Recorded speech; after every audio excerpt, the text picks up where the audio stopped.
The CNN studio fell dead silent.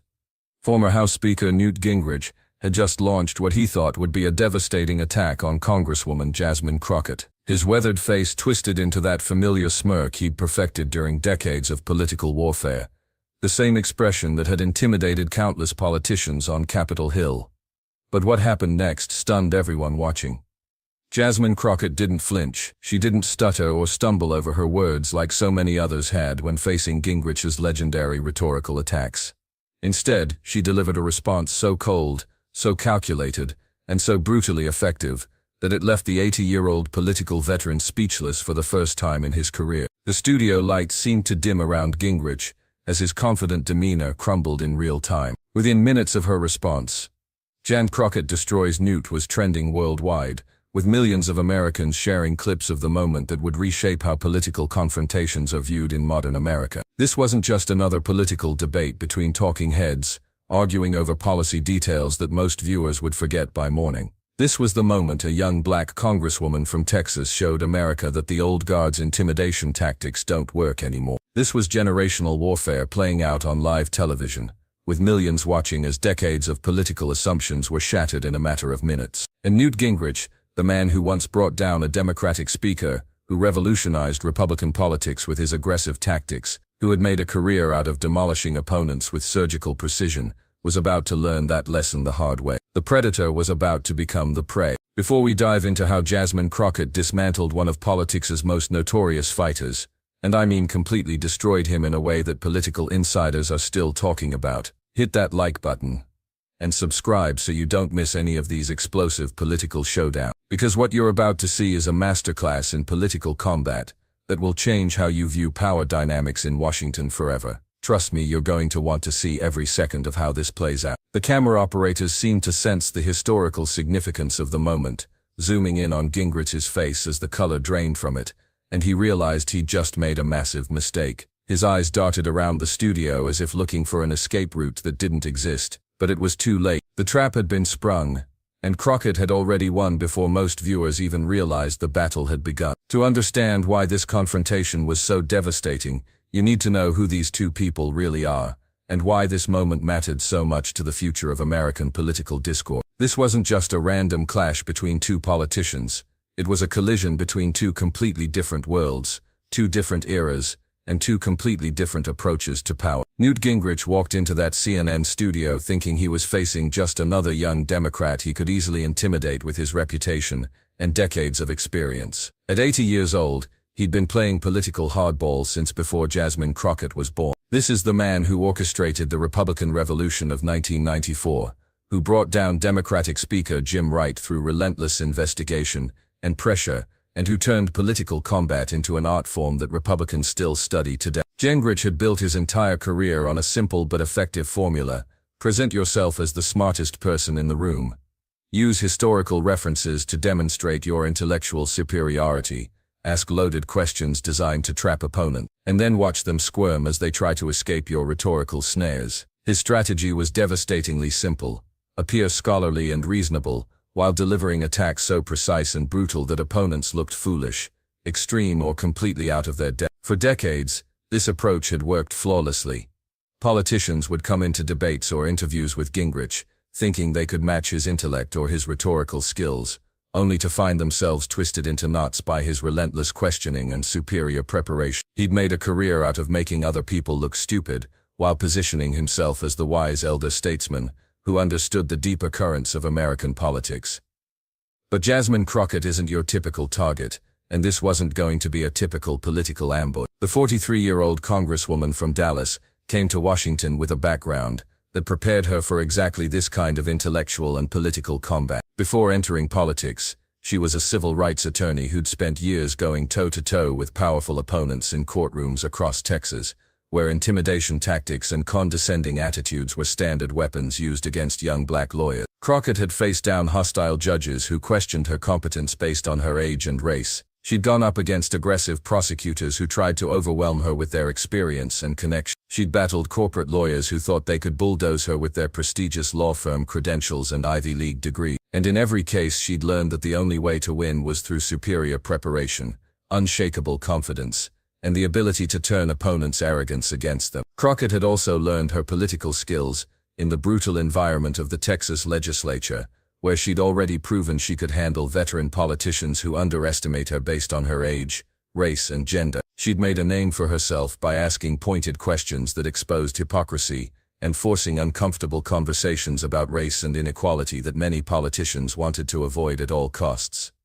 Her rise through Texas politics had been meteoric but hard-earned. Starting as a public defender representing clients who couldn't afford high-powered attorneys, she'd seen firsthand how the system worked against ordinary people. She'd watched wealthy defendants walk free while poor clients faced harsh sentences for similar crimes. She'd seen how zip codes determined the quality of legal representation, and how race and class influenced every aspect of the criminal justice system. When she transitioned into civil rights law, Crockett took on cases that other attorneys avoided: police brutality, employment discrimination, voting rights violation. She'd gone up against police departments, major corporations, and government agencies, always representing the underdog against powerful institutions that seemed impossible to defeat.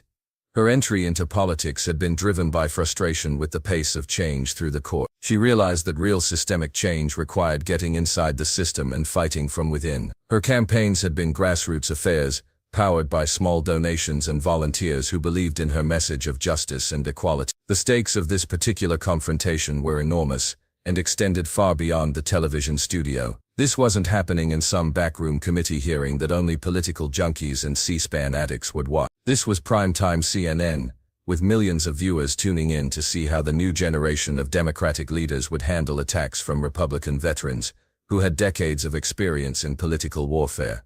The timing made it even more significant. The country was deeply divided along racial, generational, and ideological lines. Trust in institutions was at historic lows. Young Americans, particularly young Americans of color, were increasingly skeptical of traditional political processes and leaders. Many felt that the system was rigged against them, and that their voices didn't matter in Washington. More importantly, this confrontation represented a clash between two fundamentally different eras of American politics, and two completely different theories of how power should work in a democracy. Gingrich represented the old-school approach, where seniority, connections, and institutional knowledge gave you the power to control narratives and intimidate opponents. Crockett represented the new generation that refuses to be intimidated, that fights back with facts and moral clarity, and that isn't afraid to call out hypocrisy regardless of who's delivering it.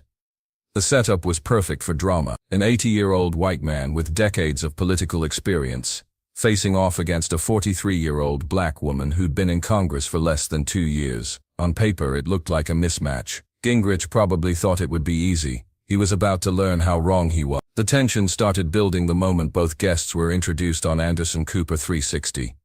The studio lighting cast sharp shadows across the CNN set, creating an almost theatrical atmosphere that seemed perfect for the political drama about to unfold. Cooper set the stage by discussing the latest controversy over voting rights legislation, a topic that had been dominating headlines for weeks and dividing America along predictable partisan lines. The background to this confrontation was crucial to understanding why the stakes were so high. Republicans across the country had been pushing new voting restrictions they claimed were necessary to prevent fraud, while Democrats argued these measures were thinly veiled attempts to suppress turnout in communities of color. The debate had been raging in state legislatures, in Congress, and in courtrooms across America, with both sides claiming the moral high ground.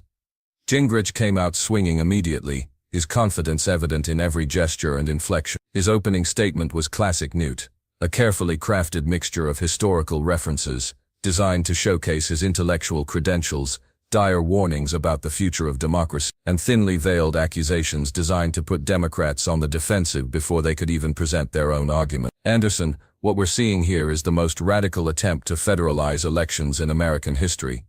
Gingrich began, his voice carrying that professorial tone he'd perfected over decades of political combat. He gestured with his hands like a lecturer addressing students, his body language conveying absolute certainty in his position. These Democrats want to eliminate basic security measures that have protected our democracy for generations. They want to make it impossible to verify who's actually voting, where they're voting, and whether they're even eligible to vote in the first place. The words were carefully chosen to sound reasonable and measured, but they carried an implicit accusation that Democrats were trying to enable massive voter fraud. It was a classic Glankic's technique: make explosive claims while maintaining a calm, scholarly demeanor that made opposition arguments seem hysterical by comparison. Crockett listened quietly from across the studio, taking notes on a legal pad, her expression neutral but alert. The camera occasionally cut to her during Gingrich's opening remarks, and viewers could see that she'd clearly come prepared for this fight. Her posture was confident but not aggressive, professional but not deferential. She looked like someone who had heard these arguments before and knew exactly how to respond to them. Cooper turned to her for a response, and Crockett delivered a measured rebuttal that laid out the facts about voting access and security, with the precision of a seasoned litigator presenting evidence to a jury. She spoke about voter suppression tactics that had been documented in courtrooms across the country, about how certain communities had been systematically excluded from the political process through a combination of legal barriers and intimidation tactics, and about the urgent need for federal protections to ensure every American could exercise their constitutional right to vote without fear or obstruction. Her response was factual, passionate, and compelling, delivered with the confidence of someone who had studied these issues, not just as academic concepts, but as lived realities affecting her constituents. She cited specific statistics about polling place closures, voter registration purges, and the disproportionate impact of various voting restrictions on communities of color and young voters.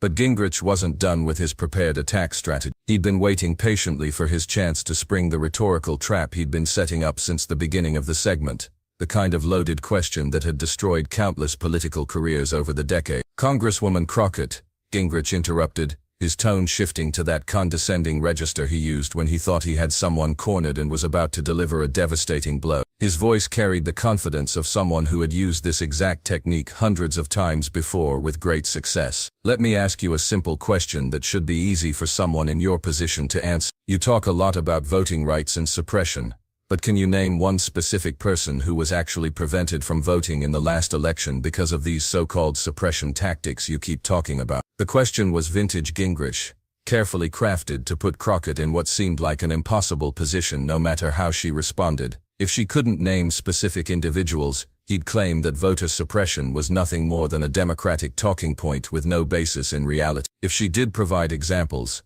he'd attack the credibility of those cases, argue they were isolated incidents blown out of proportion, or claim that any voting difficulties were due to individual mistakes rather than systemic problems.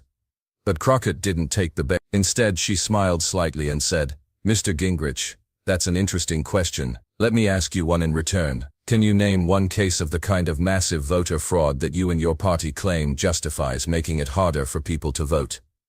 The studio audience stared. Cooper raised an eyebrow. This wasn't how these exchanges usually went. Typically, when a veteran like Gingrich asked a gotcha question, the younger politician would get flustered and defensive.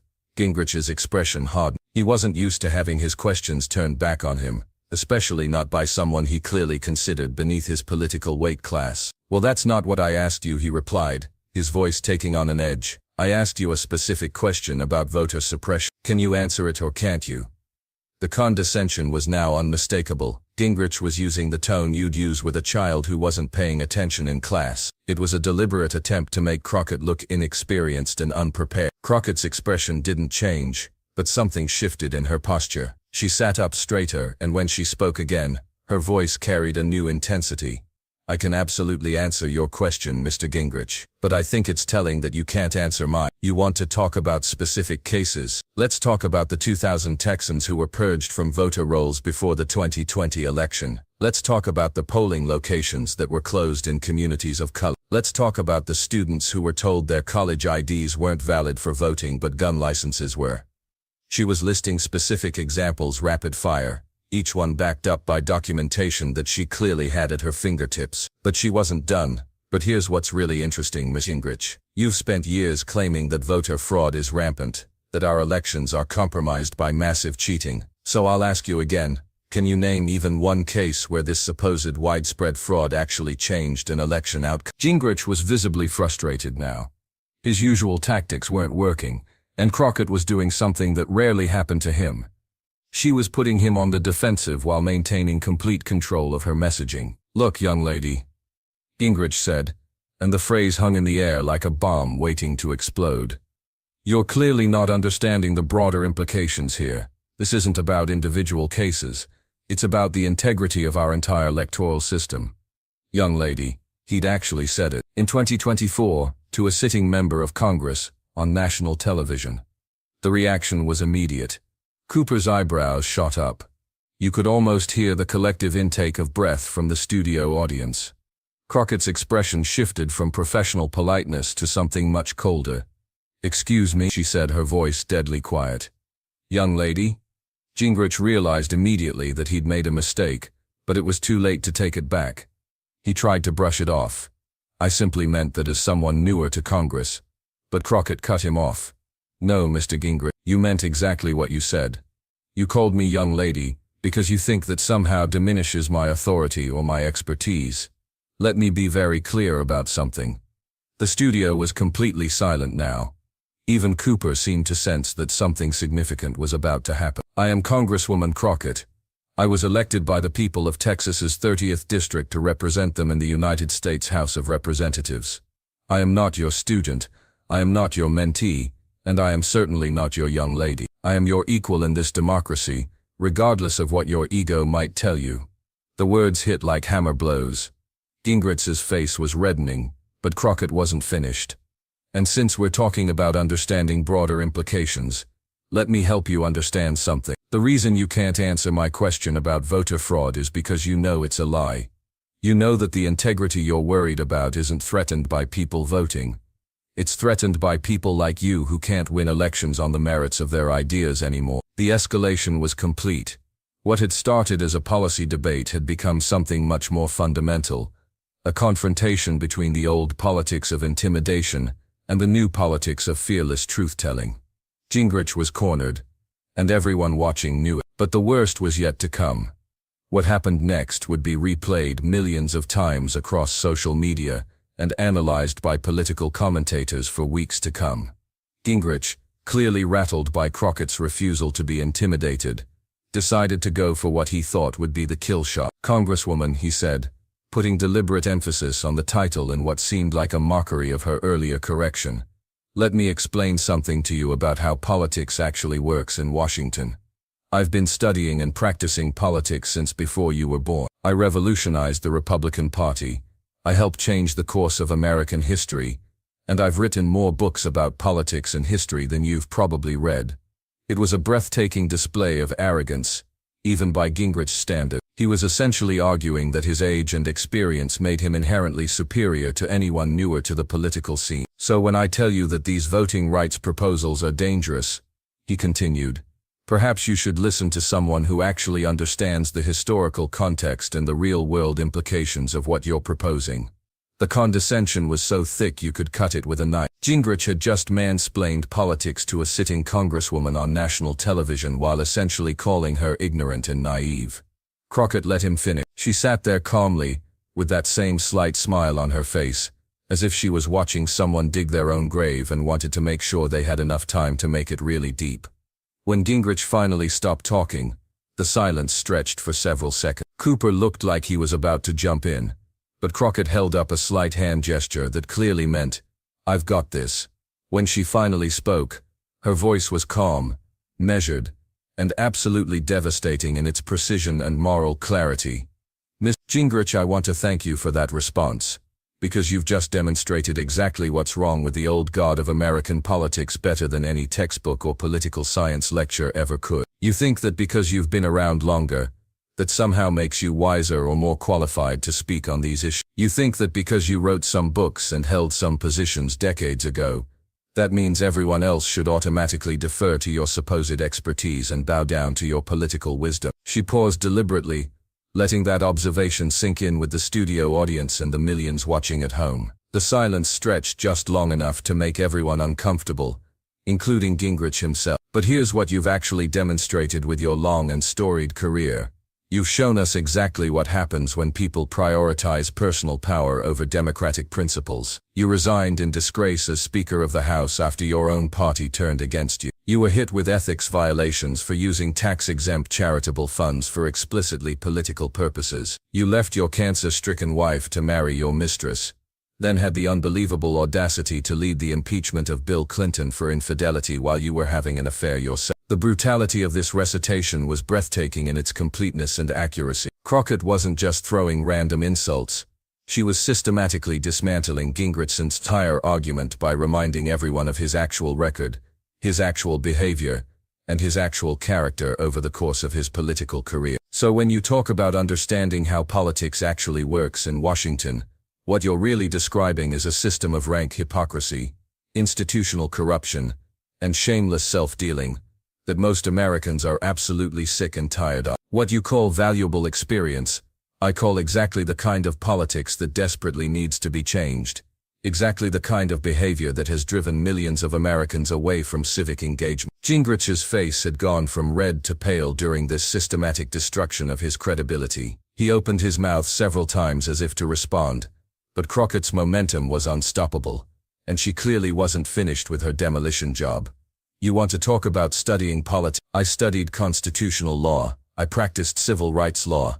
I fought for people who were actually harmed by the kind of policies you promoted. You studied how to gain power. I studied how to use power to help people. The contrast was stark and devastating. While Gingrich had spent his career climbing political ladders and accumulating influence, Crockett had spent hers fighting for justice in courtrooms and communities. And you want to talk about reading books? Let me recommend one for you. The New Jim Crow, by Michelle Alexander. It might help you understand why voting rights aren't some abstract political game. They're about whether American democracy includes everyone or just people who look like you and think like you. The reference was perfect.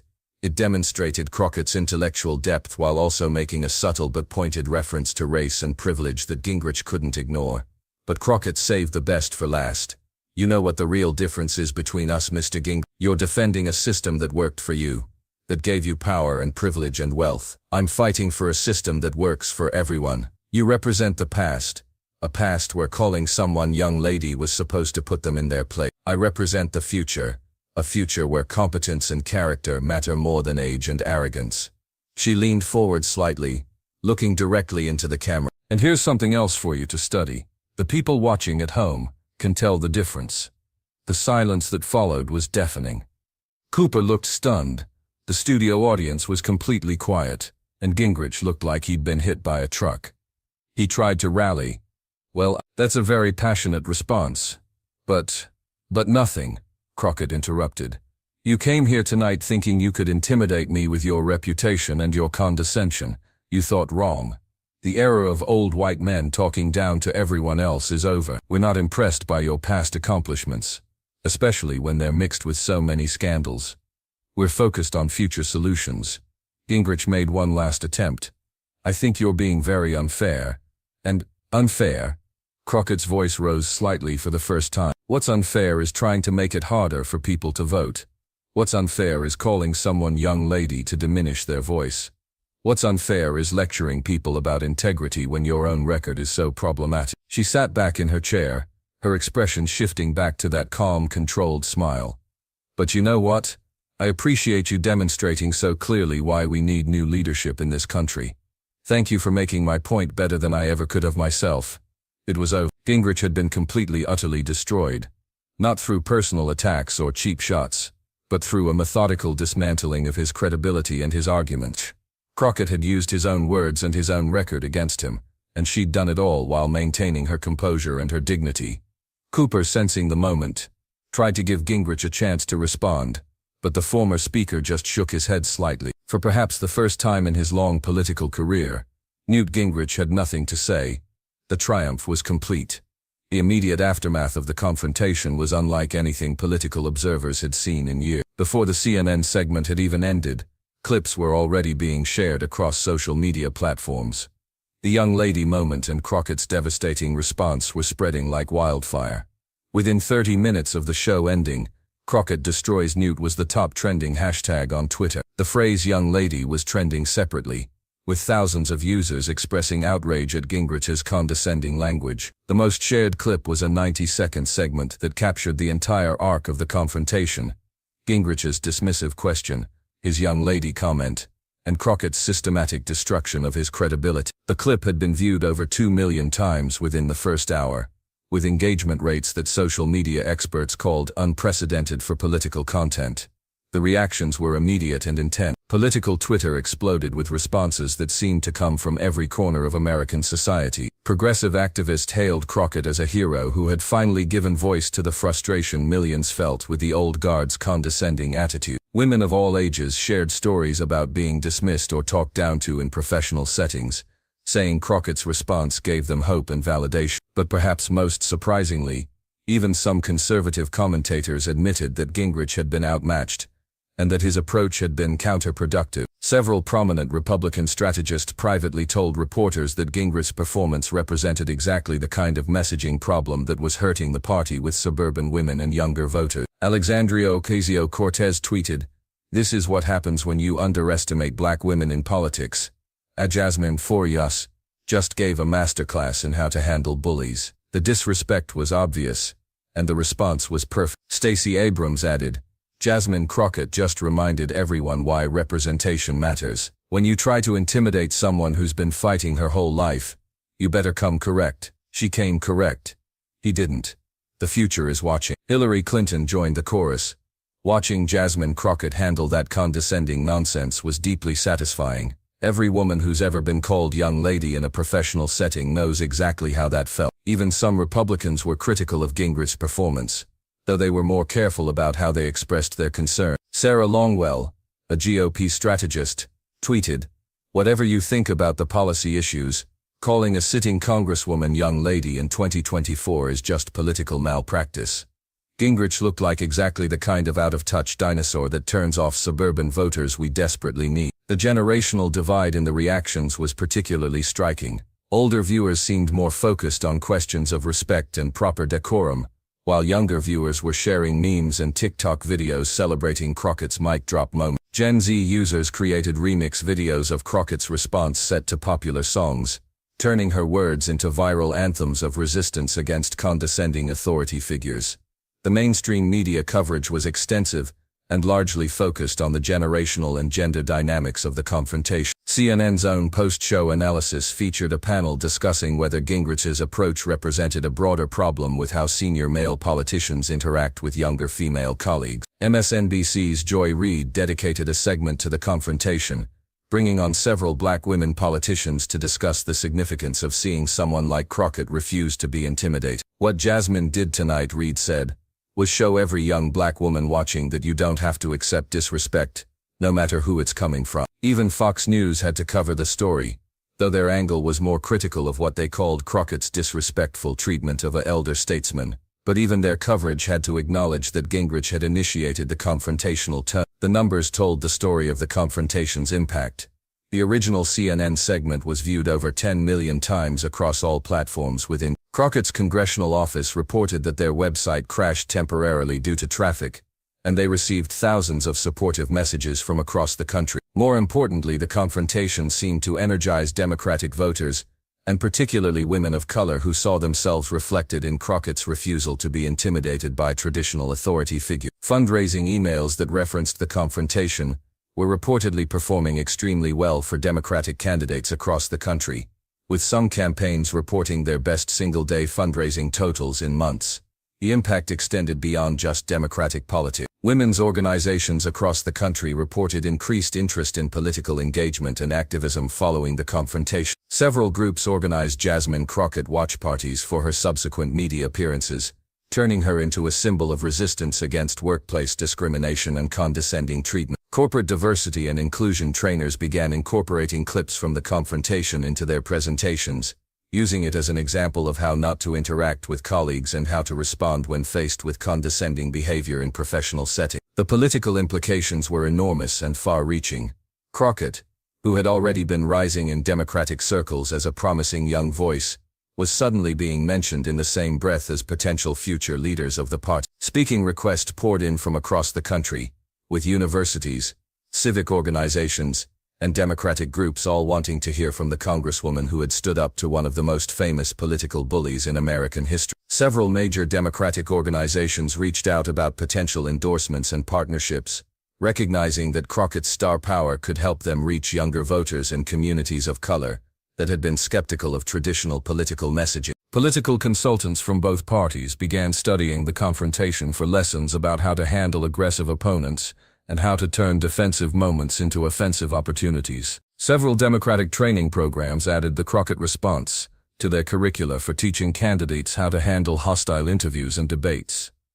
For Gingrich, the aftermath was far less positive and much more damaging to his long-term prospects. Several conservative publications ran pieces questioning whether his confrontational style was still effective in the current political environment, or whether it had become a liability that reinforced negative stereotypes about Republican attitudes toward women and minorities. The Wall Street Journal ran an opinion piece titled "When Old Tactics Meet New Politicians," which argued that Gingrich's approach had backfired because it reinforced negative stereotypes about Republican attitudes toward women and minorities. More damagingly, several of Gingrich's upcoming speaking engagements were quietly canceled.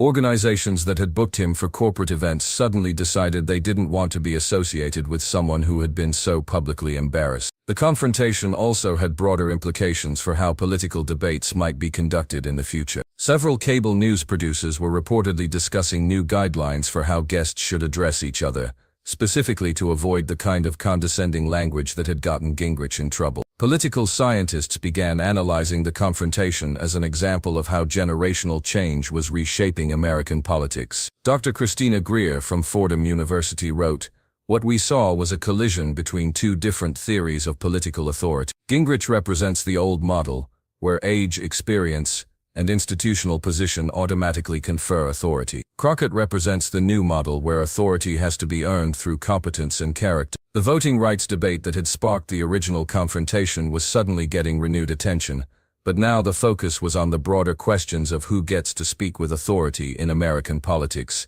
and how respect is earned and maintained. 3 days after the confrontation, Gingrich appeared on a friendly conservative podcast hosted by a longtime ally, clearly attempting to rehabilitate his image and control the damage from what had become a public relations disaster. He claimed that his comments had been taken out of context by hostile media and liberal activists, and that he had tremendous respect for Congresswoman Crockett despite their policy disagreements. "Look, I may have used some unfortunate phrasing," Gingrich said during the podcast interview, his voice lacking its usual confidence. "But the substance of what I was saying about voting integrity remains absolutely correct. We can't let political correctness prevent us from having honest conversations about election security, but the damage was already done, and his attempt at damage control was widely mocked on social media as too little too late." Political commentators noted that his apology seemed more focused on defending his policy positions than acknowledging the problematic nature of his condescending behavior. Crockett, meanwhile,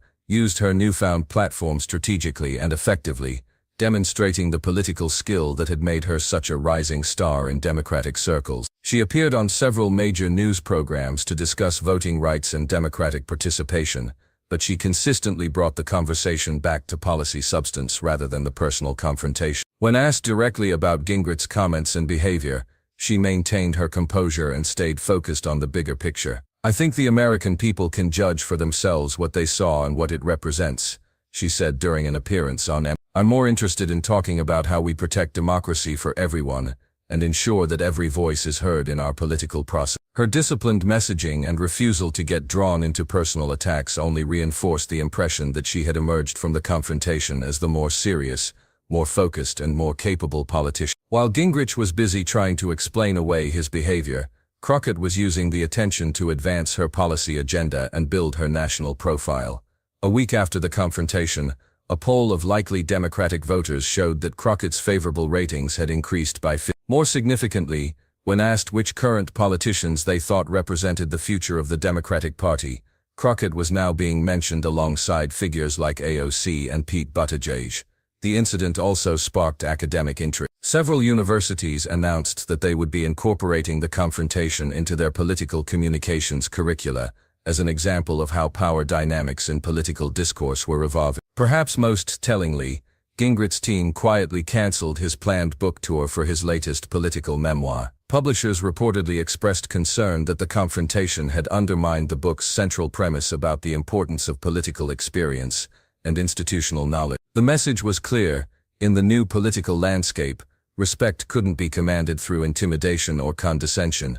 It had to be earned through competence, character, and the ability to articulate a vision that resonated with voters. Jasmine Crockett had not only won a single confrontation, she had demonstrated a new model for how political authority worked in modern America. And Newt Gingrich, despite all his experience and supposed expertise, had been left looking like exactly what Crockett had called him, a relic of a political era that most Americans were ready to leave behind. The revolution wasn't just being televised, it was going viral. The confrontation between Jasmine Crockett and Newt Gingrich wasn't just entertaining television, it was a masterclass in how political power is shifting in America and a preview of what political discourse might look like in the coming decades. Crockett showed that preparation, principle, and fearlessness can defeat even the most experienced political operators when they rely on outdated tactics and assumptions about respect and authority. What made her response so devastatingly effective wasn't just that she fought back against Gingrich's condescension, it was how she fought back. She used facts instead of emotions. She maintained her dignity while dismantling his, and she never let Gingrich control the narrative or the tone of the conversation. Most importantly, she turned his attempted intimidation into evidence of exactly why American politics needs to change, and why the old ways of doing business are no longer acceptable. She demonstrated something that political scientists have been writing about for years, but that hadn't been so clearly illustrated on national television: the traditional sources of political authority, age, experience, institutional position, historical accomplishments, no longer automatically command respect or deference. In the social media age, where every moment can be replayed and analyzed by millions, authenticity and competence matter more than credentials and connection. The lesson for anyone watching, whether they're in politics, business, or any other field where power dynamics matter, respect isn't automatically given based on age or experience anymore. The old model where seniority meant you could talk down to younger colleagues or competitors is not just ineffective, it's actively counterproductive in an environment where those moments of condescension can be captured, shared, and turned into viral content that damages your reputation. Crockett's performance also illustrated another crucial shift in modern political discourse. She didn't just defend herself against Gingrich's attacks, she went on offense, using his own record and his own words to undermine his credibility. This wasn't defensive politics, this was strategic, aggressive response that left no doubt about who had won the exchange. The era of young lady politics is officially over. The era of fearless, fact-based confrontation has begun, and anyone in positions of power better understand that the rules have fundamentally changed. As Newt Gingrich learned the hard way, the old playbook no longer works, and trying to use it will only result in public humiliation. The future belongs to politicians like Jasmine Crockett, those who combine deep preparation with fearless advocacy, who refuse to be intimidated by reputation or position, and who understand that in the modern media environment, authenticity and competence will always beat arrogance and condescension. Hit that subscribe button and ring the notification bell so you don't miss our next breakdown of these explosive political moments that are reshaping American discourse. Because if this confrontation taught us anything, it's that the most dramatic political moments are still ahead of us, as the generational changing of the guard continues to play out on national television. And you won't want to miss what happens when the old guard continues to underestimate the new generation of leaders who refuse to be intimidated, talked down to, or pushed around. The future of American politics is being written by people like Jasmine Crockett, and it's going to be absolutely must-see TV. Every confrontation, every moment where old meets new, every instance where traditional authority is challenged by modern competence, is going to be a battle worth watching. Subscribe now so you're ready for whatever comes next.